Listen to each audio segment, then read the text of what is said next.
Janet, I had fun today. The food at the restaurant was delicious. Above all, your fiancé Bob was so nice that my heart was pounding. Susan, you were very excited today. Yes. It's a rare experience to have dinner with both families. That's true. But I never thought you would marry someone from our company. We work together at our dad's company, but we work in different departments and on different floors, so we don't get a chance to see each other at all. That's true. Hey, how did you get close to him? To be honest, I had the impression that your taste in men wasn't that good. I was really surprised that you got a catch like him. Oh, wow. You know, your ex-boyfriend was a plain, unremarkable guy. He was honest and a very nice guy. Honest. To me, he seemed like a dull, nerdy guy. Well, you are also rather plain type, so you two were a good match. But Bob is stylish and has good taste. And he works for our company, so he must have a steady income, right? He started working here the same year as you. And he's in the corporate planning department now, right? Yes. That department is full of elites. They say it's the starting point of a career path. You did a good job catching him. He's too good for you. Tell me, how did you get him? How? We just happened to be next to each other at a company party and hit it off. He and I both enjoy watching movies. We started talking about movies, and we decided to go to the cinema together. And you guys have become an item. After all, it's more fun to be with someone who has the same interests as you. Well, I'll ask him to go to the movies next time. What? You mean the three of us, including me, right? No way. It's just me and him. Huh? After the movie, we'll go out for a drink, and maybe we'll get to know each other better. Wait, what are you talking about? He is my fiancé. That's why I'm asking him out. What? Because I can't believe that you are marrying someone like him. I'm kind of frustrated. You two are in the same department, so you met first, but I'm definitely a better match for him. You don't mind me going out with him, right? You're my big sister, so please give him to me. You know, stop messing around with me. I'm serious. You've always wanted my stuff, haven't you? Toys, clothes, whatever I had, you tried to steal them. I can't help it. I just want what you have. But he is not a thing. It's not something I give away. Then I'll just take him. What? Actually, I exchanged contacts with him today. No way. When did you... It's as if he's mine now. We work at the same company, just on different floors. There's plenty of opportunities. Give me a break.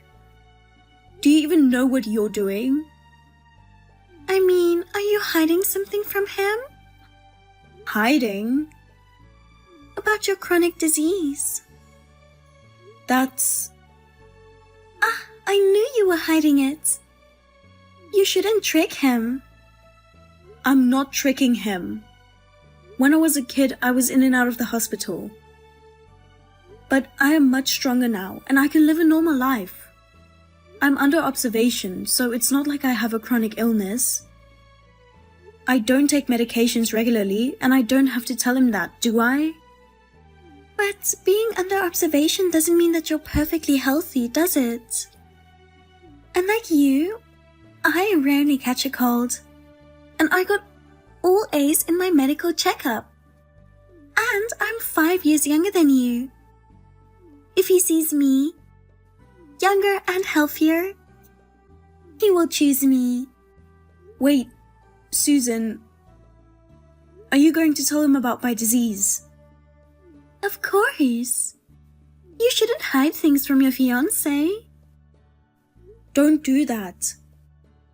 I'll tell him about my illness. When are you going to tell him? Isn't it too late to tell him after you get married? I mean, can you have a baby with a body like that? My doctor says this doesn't affect my pregnancy and delivery. This is personal. You have no right to tell him. As your sister, I can't keep it from him. If you ruin his life, it would be a big problem, wouldn't it? That won't happen. I hope not. If your illness suddenly gets worse and you collapse, he will be shocked. If anything, Janet, you can collapse and be taken to the hospital. Huh? That's right. If you get sick before you get married, I win. If you stay in the hospital for a long time, you can't get married. In the meantime, I'll make sure him and I get to know each other better. Don't be ridiculous. I'm going to tell him about my illness. He knows that I'm not that strong. Susan, don't do anything unnecessary. I'm only going to tell him the truth. That's not what you're supposed to do. We're engaged. Don't be a pain.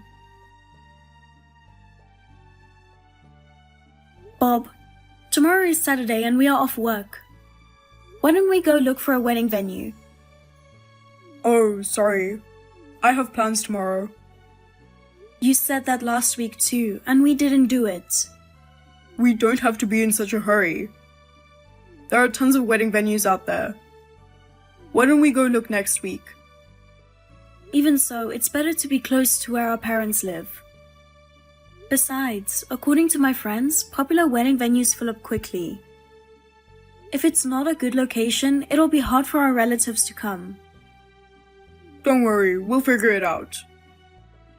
Well, by the way, when are we going to get the marriage certificate?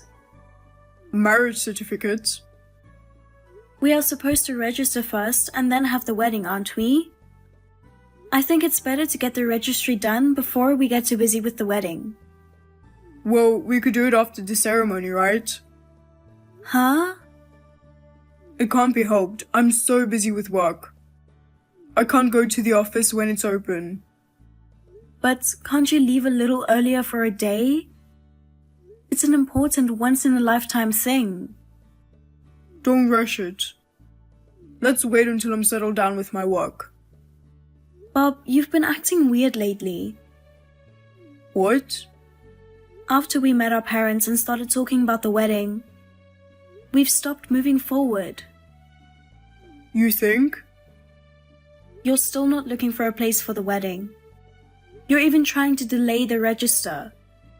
You don't want to marry me anymore? No way. I'm worried because you're acting weird. You're thinking too much. Don't worry. I'm just busy with work. I'm positive about our marriage. By the way, there's something I want to check. Check? About the future of the company. About the company? You're the president's daughter, and you're a candidate to be the next president. If I marry you, I'll be the husband of the president's daughter. I myself could be a candidate for the next president, right? Well, I think so. But why are you asking me that? Let me get straight to the point. If I marry you, what are the chances that I would be the next president? I think it would be big. When I think about having a baby, there will be a period of time when I can't work. I think there is a good chance that my father will ask you to take over since you're on the career path. That is, if you are the first to succeed him. What are you trying to say? Your sister Susan is also a candidate to be the next president, right? She's the president's daughter too. If she were to take over, you and I would be just company employees. I don't know about that. For now, my father wants me to take over the company. If nothing happens, I don't think my sister will become the president of the company. There. What? You just said that if nothing happens, right? You have a disease. There is a chance that it could get worse and you would not be able to work, right?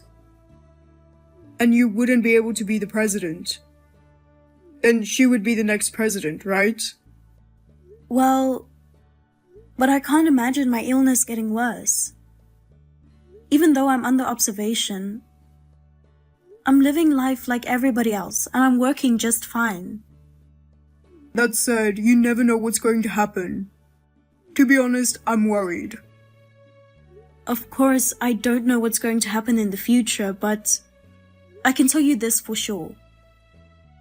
I'm not going to leave the company for an extended period of time because of my illness. My sister will not take over. Are you sure about that?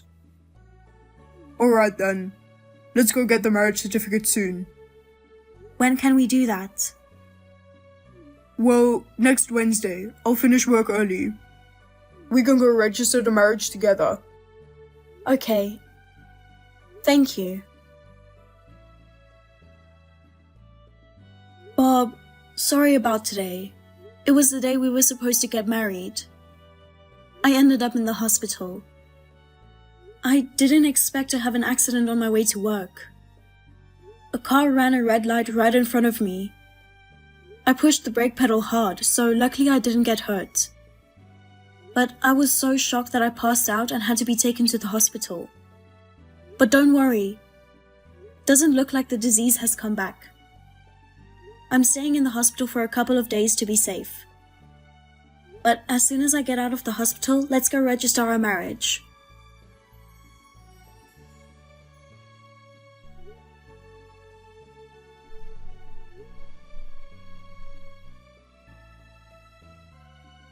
Bob, what the hell is this? I just got back from the hospital. All your stuff is gone. What's going on? Ever since I got admitted to the hospital, you haven't answered my phone calls. You haven't responded to my text at all. Oh, you're out of the hospital? Bob, where are you now? I moved out. Huh? And also, I already submitted the marriage certificate. Wait a minute, what do you mean? You've already registered our marriage? But you moved out? We haven't registered our marriage yet, have we? I had an accident on my way to work on the day we were supposed to get married. I'm telling you, it's not the marriage certificate with you. What do you mean? I got married to Susan, and what I submitted was my marriage certificate to her. Marriage certificate with her? Because if I marry you, our future won't be so bright. What are you saying? Don't tell me you think I'm serious with you. What? Who would want a plain and uninteresting girl like you? I prefer a younger and prettier girl. Like Susan. What? Then why didn't you ask her out first? The only reason I approached you was because I wanted to be the company president. You said you're going to take over your father. I thought that if I married you, I might have a better chance of becoming the president down the line. That's why I proposed to you, and now here we are. You said that your illness couldn't get any worse, but you got hospitalized. It wasn't because of my illness. I just fainted from the shock of the accident that happened right in front of me. But that doesn't change the fact that you collapsed. That means you're weak. On the other hand, Susan, who's healthy and strong, is more likely to succeed him, right? I chose her because it would be the quickest way to become the next president of the company. You mean you didn't want to marry me? You're just realizing that now? Well, I got locked out. After we got married and you become ill, it would have been a disaster if I had to take care of you in bed. Wow. I didn't realize you felt that way. You're just the company president's daughter. And a possible successor. I feel sorry for you. You ruined your life on the day you were going to marry.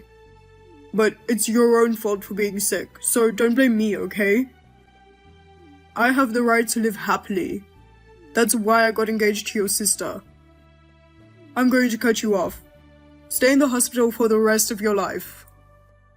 You'll regret it. What? I'm not going to regret anything. I'm going to marry Susan and become the president. I'm telling you, don't depend on me for help afterwards. That's my line. Stop acting tough. See you later.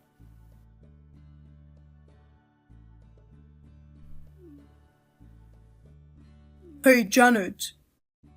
You did it, didn't you? Why did you fire me and Susan?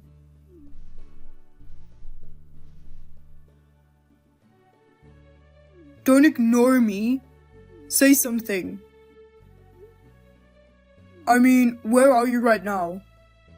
I went to our old apartment. It was empty. I went back home. What? Home? Because I'm about to take over from my father. I have to study. Huh? Wait a minute. You got sick. It's the healthy Susan who's going to take over. Huh? What are you talking about?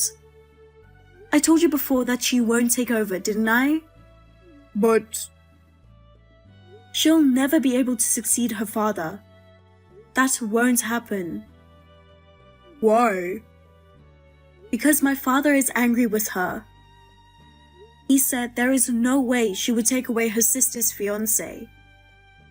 I can't hand over my company to that kind of person. So he has decided to kick my sister out of the company and out of the house. Kick her out of the house? He's going to completely cut her off. Wait a minute. Then what about the assets she was supposed to get? There's no such thing. Huh? My father's consulted his lawyer friend and they're working on a procedure so that none of it will be given to Susan. You're kidding. He's kicked her out of the company and now she's a stranger who wants nothing to do with our family. Bob, you were told to leave the company too, right? I don't agree with that. This is an unfair dismissal. Oh my father didn't fire you.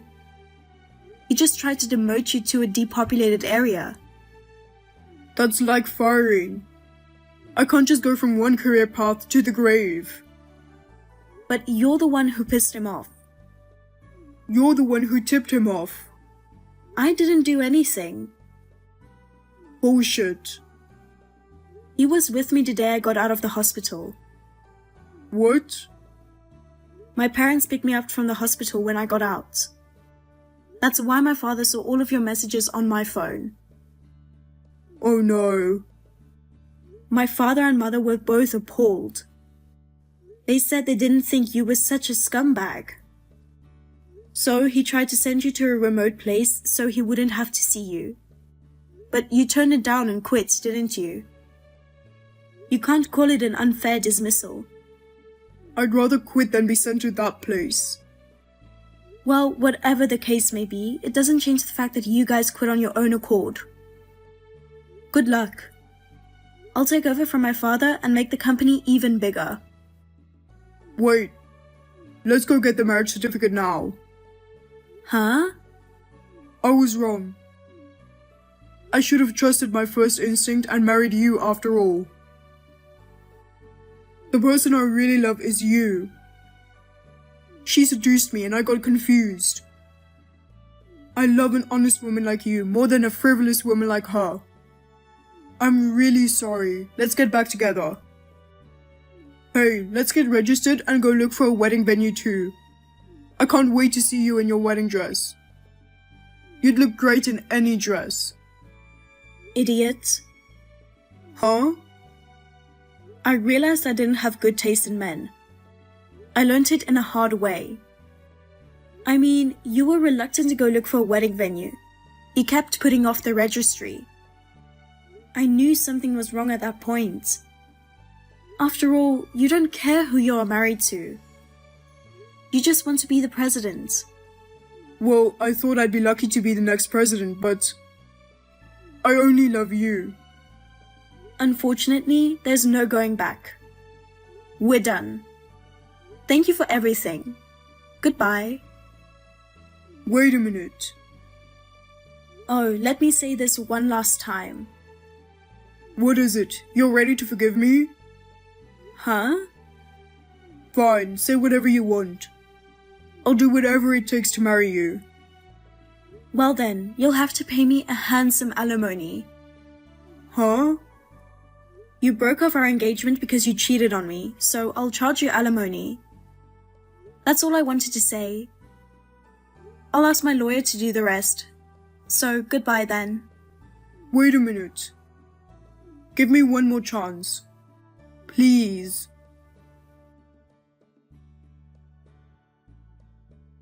After that, Bob persistently tried to get me back together. I blocked both his phone calls and his texts, and asked my lawyer to take care of the rest. The divorce was finalized, and Bob and Susan were charged alimony. I am now learning company management under my father as the next president. I have not been in touch with Bob and Susan at all since the divorce. The rumor has it that they both had trouble finding new jobs. They are both working multiple jobs to make ends meet. Bob approached Susan for the purpose of becoming a company president, so he no longer has a reason to be with her. It seems there is no love between them. However, Susan is not willing to let him leave her because she needs Bob's money to survive. It seems that they are living a life far from a happy marriage.